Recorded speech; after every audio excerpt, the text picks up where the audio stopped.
Good morning. My name is Lisa Quorum, and I am the Financial Wellness Program Manager here at Desert Financial. And I am joined by Sarah Williams. And Sarah is the Community Development Events Program Manager, and she has several years of experience planning large events. So I'm going to let her introduce herself and share her background. Everyone, as Lisa stated, I'm the Community Development Events Manager for the credit union. I've been in this position for roughly the last 3.5 years. I've planned and executed roughly 10 weddings in my career. The bulk of my experience is around corporate events. So for the last 15 years, I've been doing a corporate event planning with my largest corporate event being 1,800 people. Awesome. Thank you, Sarah, for sharing. Before we kick off this session, this is the third session, what wedding planners don't want you to know. I'm going to do a brief recap on the first two sessions in the event that you didn't have an opportunity to attend those. So the first session was you got engaged, now what? And in that session, we identified important things that you need to know or to do as a couple. And one of the major things was creating a budget and then picking your top 3 big items or items that you're going to put aside a good majority of your budget towards, and then creating a thorough list to prevent you from buying non-essential items. So that was session 1. Session 2 was I wish money grew on trees. And we all know that money does not grow on trees. And so can anyone guess what the subject matter was? You guessed it. We talked about the money, the dollars. And so in this webinar, we also talked about the two, I'm calling them the 2 Ds. We talked about debt and we talked about divorce. And now no one goes into the intention of getting married, having a lot of debt, or potentially the marriage ending in divorce. But it's something that we wanted to share a little bit of light on because weddings can cost a lot of money. And so it's very important for you as a couple to sit down and talk about how you're going to pay for the wedding and be on the same page. And so this session, what wedding planners don't want you to know, I think is the fun session. This is where Shara's going to share some her creative gusto, and talking about some of the things that she did that were a little outside of the box, that were creative and resulted in saving some money. So that leads us to really kind of a good segue into talking about the traditional aspects. And we all know that weddings have a lot of traditional aspects that require spending money. So Sarah, which traditional items would you advise adjusting or eliminating altogether?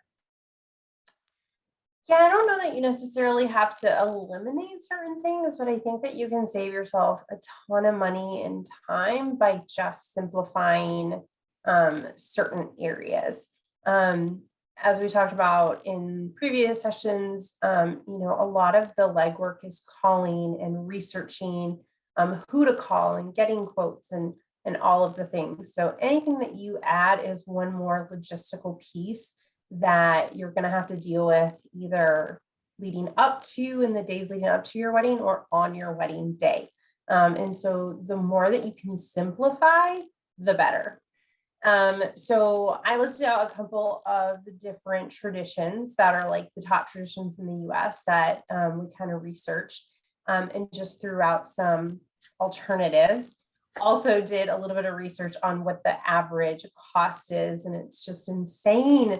I like to think of myself as somewhat of a frugal person. So there were just some things that I was like, there's no way I'm not paying that much money for certain aspects when my husband and I got married. And granted, we got married a little bit later in life. So things were a little bit different for us. I understand, the younger you are, the more emphasis you may want to put on your wedding. So the first one is carrying a bridal bouquet.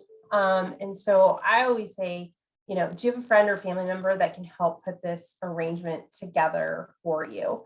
You can purchase really great flowers at Costco, which is what we did, or any wholesale flower company, which I looked at both options and it was actually cheaper through Costco. Costco delivers. And so that's what we did, that because the average cost of flowers in the US is around $1,500. If you can imagine it. Yes. If you go to a florist, you can spend upwards of $1,500. And most couples spending between $700 and $2,500 with bridal bouquets, costing upwards of $255. My total order from Costco for all of the flowers for our reception, as well as my bouquet, all the boutonnieres for all the family members, was $300. And I was very lucky. My best friend Sarah is like amazing when it comes to flowers and arrangements, and she did everything. And I know we have some pictures that we'll be showing too, so that you can see they looked really great. I promise they didn't look terrible. But yeah, she was gracious enough to offer to help us out with that, and it saved us clearly almost $1,000 just on that. Bridesmaids and matching bridesmaids dresses. Allowing those in your party to select attire that they will wear can save a lot of money. In terms of on the guy's side, does your, father or anyone else or, groomsmen, do they already have something that they can wear that they're not going to go have to rent or spend money on something? One thing that we did was we just had one on each side in my husband and I's wedding. And so I just let my sister pick out whatever dress she wanted. I just said, this is the color, pick whatever you feel most comfortable in. And actually for what my husband wore, we actually got on like crazy sale. That was actually less. It was less to purchase it than it was to rent a suit. And so that was kind of interesting. So just kind of thinking outside of the box. The next one is wearing a veil. The veils are expensive. And the average cost of those when looking up is anywhere from $250 to $400. One of the ideas that I actually had was I actually really wanted to reuse and wear my mom's. We unfortunately couldn't find it. But that was an idea. So is there a family member or someone that's really special to you that you can add that can be your something borrowed, your something old that you can incorporate into your wedding? Awesome. And so just to go back and hit on a couple of things, depending on where you're having your wedding, I know I attended a wedding where the bride's flowers came from her mother's garden. So that's another opportunity to kind of save some money. And it's really special, right? I think the more that you can think about things that make it really, your wedding really unique and special and different, those are the things that stand out to your guests. Those are the things that they'll kind of notice that are a little bit different. so what about the cake, the wedding cake? Oh my gosh, wedding cakes are so expensive. This is another one I really, I hadn't done a ton. I didn't know a ton about, just because in corporate events, we tend to not necessarily do cakes per se. We'll do desserts or treats or things like that. So it was really eye-opening. And so the average cost is around $350. And then the low end being $125. And then on the high end, you can spend upwards of $1,000, right? Like the sky's the limit, depending. A lot of it comes down to how many guests are you going to have, and they typically most bakers are going to price it out per slice of cake, and you'll be horrified to know that it's like $3 per slice of cake, and you're talking like slivers. And so, you don't even necessarily know if everyone's going to have cake or whatnot. For me, it was a photo op. It was an opportunity for my husband and I to cut the cake together and get that really awesome photo. But I didn't want anyone to be thinking through it, like, who's going to sit there and like cut the cake, right? Like, that's just kind of ridiculous. So we actually went slightly unconventional. We did donuts. And so we had a smaller cake that ended up costing around $125 for that photo op. But then we did small buntinis from Nothing Bundt Cakes, and then donuts, which ended up being, I think, $1 per versus $3 per slice of cake. And so again, that was one of those things that people thought was really fun and cute. The donuts were decorated really fun, and the place that we got them from was absolutely amazing. They were super yummy. And if you don't want to do donuts, you could do cupcakes, you could do churros, you could do your favorite dessert. The other option is maybe you don't do an elaborate cake decoration on the cake. Instead, you use your flowers as decorations on your cake. And so there's lots of creative things that you can do out there. I'm going to take us back to kind of one of the earlier sessions where you talked about, and you kind of indicated or hinted to it, the photographer. The photographer was one of your top 3 things. And if it's not your top 3, maybe there's an opportunity to save money there as well, where you might have people take photos with their phones and drop those photos, have them drop their photos into Dropbox, and then choose which photos you really liked, and then create your wedding album from there. So another kind of creative. And another, actually on that note too, Lisa, another really one, creative kind of idea is somebody who maybe is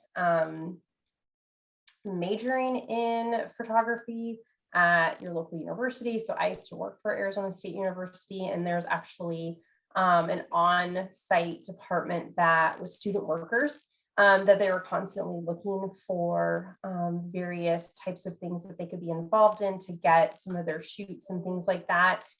So yeah, if it's not on the top of yours, because again, that is one that is extremely expensive. There were a couple of vendors I called. I almost fell out of my chair on one that I got a quote for, and no joke, he was $10,000, and I was like, oh my gosh, are you kidding me? And so obviously that is on the way high end, but clearly people are paying that amount because they can charge, vendors can charge that. So again, it's just that creative out of the box thinking that can help you save a ton of money. So what about invitations? Yeah. So, I think this is like a 50-50 again, where people think like, oh, I want to go very traditional. I want like, handwritten style calligraphy on an invitation. No, on the flip side, and this is not to hurt anyone's feelings, 99% of the time, people are going to take that information, date, time, location, and they're going to toss the invite. It is not highly likely, other than your family, that they're going to keep that. And so spending upwards of $4 and $5 per invite is just, to me, could be put somewhere else. And so I think digital is the way to go, especially now post pandemic and COVID, where everything's sort of gone digital. Wedding websites are amazing. We used one, we did pay for it. I think it was $20 for 6 or 8 months. They definitely give you a good amount of time. And then you can create something really simple on websites like minted.com, shutterfly.com, or even Vistaprint, which is really basic information: date, time, location, and then the web address that you have for your wedding website. And that way your guests can go there. What's really great about wedding websites as well is they can RSVP there on the website. And then they can also get the parking information, all of the different things. And so versus on this one small piece of paper, you're trying to shove all of this information into one. We also used our wedding website for our registry information. You can also upload photos. So we did all of our engagement photos on there. And so it was just a much easier way to get the information needed to all of our guests in kind of a one-stop shop. Awesome. And again, right, if you decide that you don't want to do digital or you don't want to spend a lot on invitations and you are crafty enough, you can always make your own invitations. Absolutely. All right. So kind of still down the path or the road of traditional ideas. Talk to us about the photos. And what I mean by that is deciding whether or not to do a before an announcement photo, I think they're called, or before you actually get married photo. Yeah, like engagement photos. So something that my we did traditional. We found a local photographer that did our engagement photos, and for me, I think photos are like all I knew I was going to have after the fact. Um, I don't know that my husband loves taking photos, so I knew like this was going to be it. Like our engagement photos and then the day of, and like I didn't know if I was ever going to get, really great photos of us together, ever again. And so that was why it was really important for me. But my one of my best friends recently got engaged, and she just has a really good eye for photography. And so she actually is so great at like setting photos up and then like placing the person and just saying like, hold the camera here, now go. And her wedding photos were honestly super gorgeous. So I think that there's definitely ways with the high tech phones that we have now, you can get really, really great photos. And so I'm going to share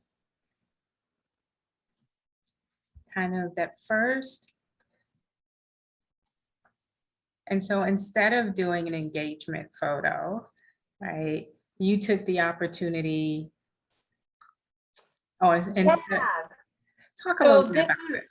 yeah. So when I try to tell people when they're talking about, different aspects of their wedding or their event, and like, I don't know how to be creative. What do I need to do? Or how do I figure this out? I like say, sit down and like think about all of the things that represent you, represent your significant other, and represent the two of you together. Like, what are all those different things? And just like jot things down.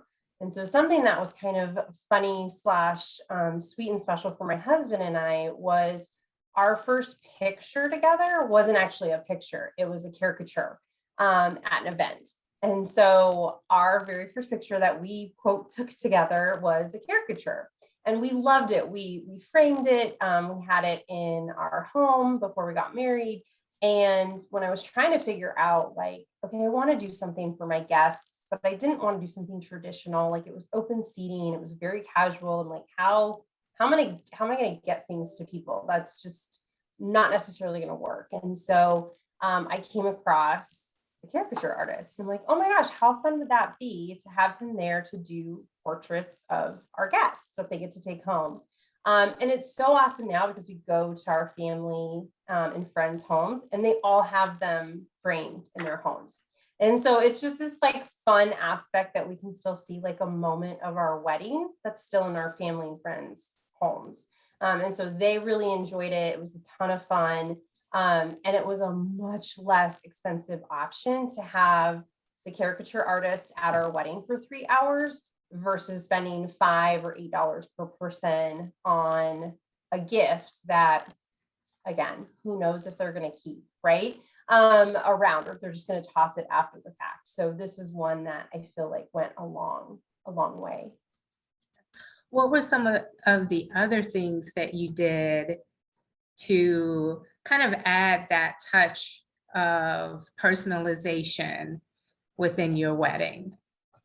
Yeah, so another thing is my husband is from Kansas City originally, and we actually looked at potentially getting married in Kansas City, and it just wasn't necessarily realistic. But his favorite food is barbecue. And so reading different things and just knowing what I know about, catering and serving food, barbecue is one of the easiest things to serve in large portions. And it's fairly inexpensive because barbecue is typically made in bulk very easily.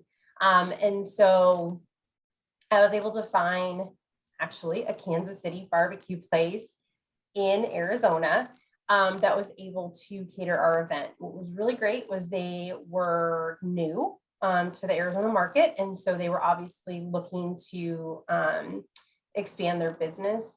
But we literally spent $11 per person. And we received a ton of compliments about how great the food was. One of which was our videographer, who's been to a lot of weddings. And he said, I don't normally eat the food at weddings because it's typically not that great, but yours smelled really good. So I tried it and it was awesome. So I always try to tell people, just because somewhere is charging you $50 per person, it doesn't mean that it's going to be great. Think about things of the way that food is served. So, larger portion sizes and things like that, things that will naturally keep warm. Kind of think logistically sometimes over like what the pretty look is going to be. So that's an example of what we did for our food. That saved us a ton of money, by the way, because that is one of the larger expenses. So along those same lines, Sarah, what other creative tips can you offer us that will lower costs and save money? Yeah, so one of the things we also did was for our cake topper. So my husband loves Legos. He's like a huge Lego guy. Like if anybody knows him, they know he loves Legos. And so for a cake topper, again, like you can spend upwards of $200 on a cake topper. And I was like, I want to do something fun. I want to do something different. And so we actually found this Lego wedding cake top. I wouldn't say it's necessarily for a cake, but it fit perfectly. And I showed it to the gals that were doing my cake. I'm like, this is what we want to have on the top of our cake. It was $25. I added the Mr. and Mrs. Williams little flags. That was from Etsy, $12. And so we were able to personalize it. We were able to really make it our own. But we didn't have to break the bank. Like it was something that was really, again, it was a photo op. It's something we actually still have that Lego set in our living room because it's tiny and cute. But it's another thing that was really special for us that we could keep for the long run. Part of our life, everyday life in our home and things like that. And that's a great idea. It incorporates that personalization and makes that day even more special. And so I encourage you as you think about, and I know we're primarily focused on weddings, but as you think about a wedding or a special event that you're planning, it doesn't necessarily have to be a wedding. How can you make that event more personal and special? Definitely. I know there was another one I came across and I really wanted to do it. It just was not going to necessarily work logistically for us, but someone did this really cute idea of getting mix and match china sets from Goodwill as they're serving dishes, as they're serving plates, if you will. And I think if you're really creative and you can just have an eye for it, it can look really neat. But again, right, if you're going to Goodwill, you go on certain days, they do like half price and things like that. You can sell them after the fact. Do know that things that you buy for your one day, you can resell. And so there's definitely a whole market for that as well. If you're okay with buying something instead of renting it and doing secondhand, there is, Facebook Marketplace, eBay, which is, nationally, globally, that you can buy things or even offer up for the local market. Awesome. And so what I'd like to do is take the last couple of minutes and kind of scroll through some of your wedding photos. So actually, let me share the right screen. There we go. So this was the location for actual ceremony. And so the way I thought about it, by no means could we afford this for our reception. There's no way. Like we would have spent like $30,000 just to be here because it was a really exclusive golf course location, and it's private. It's privately run. But I knew that wherever we had our ceremony is where we would have our photos. And again, for me, photos was in my top, right? Getting a really good photographer. So I knew, right, optical illusion, creating this look that I wanted by holding our ceremony here, I was going to be able to take advantage of their amazing backdrops. And so by just holding our ceremony here, right, because we were literally there for 30 minutes for the ceremony portion and then 45 minutes to an hour taking photos. I think it was like $1,000 to rent it for that time period. But if we would have tried to have a reception here as well, we would have had to do all of our food and beverage to them, which means that they dictated the options that we had for food and also the price. And I was just like, no, I don't want to do that. I want to be able to pick what food I want to serve, and I want to be able to pick the vendor that I want to serve that food. And I also wanted to be able to have an open bar and all of these things, but having both reception and ceremony at this one location wasn't going to fit that. And so we just had our ceremony here, which was absolutely beautiful. And then everyone left and went to our location where we had our reception, which was an Airbnb. And so we rented this gorgeous home that we decorated really awesome. And the owners were amazing. They'd had several parties there. They'd never had a wedding there. But it was on a few acres, nice big home that they had renovated recently. And so, yeah, so we had our ceremony, our reception at an Airbnb. It was a lot of work. Don't get me wrong. I got way more no's than I got yeses when I was reaching out and asking. And, you know, we're going on like 3 years now that we've been married. And so things obviously change. But if you have a dedicated spirit and you're going to be dedicated to calling and asking and getting turned down more than you're getting yeses, you can definitely find these little hidden gems. And that's why I say give yourself the gift of time, because when you have more time, like a year, you have lots of time to make these phone calls, and you may find the perfect place and then they don't have your date available. So sometimes even before picking a date, it's like find your location and see what they have available and kind of work your way that way. Can also really help you out significantly. But by having it at an Airbnb, we were able to pay the same amount that we would pay a venue. And we got so much more. We got a 4-night stay with 5 or 6 bedrooms. And so our extended family was able to stay there, as well as a couple of our friends that were able to stay there. So we didn't have to worry about hotel costs and things like that. So it really helped our family out in that way. And they were very, very appreciative. And then we were able to bring in our own food and drink. They actually, you can't see it, but they actually have a bar area within near the pool. And so we were able to have an open bar. I think we spent $75 at Costco on alcohol. And that was our open bar versus, you know, going somewhere where they're telling you, you know, it's however much per person to have an open bar. And then as well as, you know, doing our own catering and being able to do it on our own. The drawbacks to having, you know, at your own location, such as this, not at a traditional venue, you're not going to have somebody there the day of that can help you logistically. So you definitely have to have those friends and family that are willing to step up and help out for sure. And I definitely had that. I'm really grateful for that, but not everybody does. Or if you have a wedding planner or someone like that, or you have a friend that, you know, does events or things like that. So I do always like to make that note that, you know, when you are at a venue, they will tell you you do get a coordinator for that day, and they really are handling a lot of different things.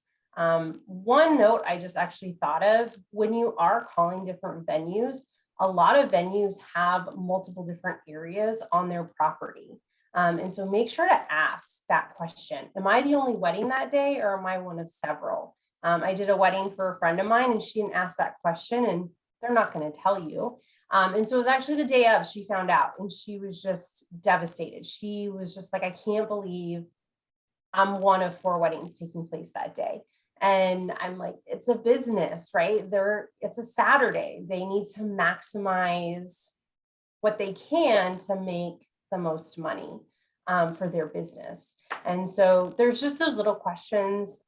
More questions are always going to be better, because they're never going to divulge certain information to you. You just have to be willing to ask some probably unconventional questions. And if you can't do the event on a Saturday, and you can have it on an off day, Yep, that's another idea as well. absolutely. All right, I think we have a couple And more. these are the photos. So I did some simple decor. I got love letters. Again, I found a business that was just starting. So she was like, I will give you a really great rate if you, write a really great review on your service, right? An honest opinion. If you write a review on my website, I'm like, absolutely, I can totally do that, no problem. But you can also see the flowers we did. Super simple. We did roses, and we did, I can't even remember the baby's breath. And so super, super simple in mason jars. And so for me, flowers just aren't a big deal to me. I didn't necessarily need to go over the top on flowers. So really, really simple. And the last. And that was my bouquet. And sadly, I don't even know what happened to that. I really did want to keep it. I honestly did. But it is so true. If you're not tossing it, that is definitely a tradition that I think is kind of going away in a sense. But I asked my sister to keep everything. And honestly, it's just chaos. And there's a lot going on that day. And so I would have been devastated if I spent, $300 on a bouquet and we didn't even know what happened to it. And so it happens. And, just kind of keep those things in line of sight. I think it's always looking back, you can point things out, but try to keep those on the forefront, because I think it can be devastating when you spend a lot on something and then it doesn't kind of work out in the way that you had hoped it to. So. Well, Sarah, thank you for sharing all of your tips and tricks and techniques. I think the number one thing that stands out is really making your day your own, regardless if you are planning a wedding or you're planning an anniversary event or a graduation party. Adding those things to really personalize that day for you and your family is important. And so with that, are there any questions? I haven't seen any questions come up in the chat or okay.